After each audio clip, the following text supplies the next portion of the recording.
All right, so we were just talking about that South Florida persimmon, and here I have Eureka persimmon.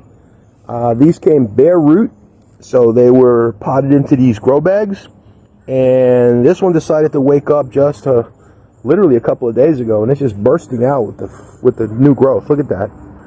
And again, this is called Eureka. Eureka is supposed to be a very decent type of a persimmon that does as well as Fuyu in South Florida. We shall see. Fuyu is definitely one that I've grown, and I do get some fruit, but it does require chill, and chill is a problem here in South Florida. That's why I always thought that the South Florida would be a very good one. Here's another one here of the Fuyu, which is growing. Again, they all came bare root. These guys haven't woke up yet.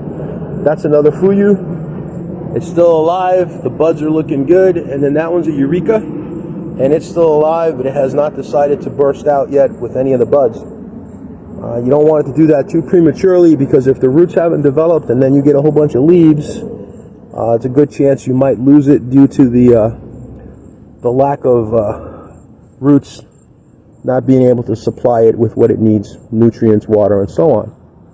So there you go. These are the 4 that I picked up and planted bare root. And we're keeping our fingers crossed, and we may take some of these scions and try them on some seedlings that I've just started to grow. I just planted a bunch of persimmon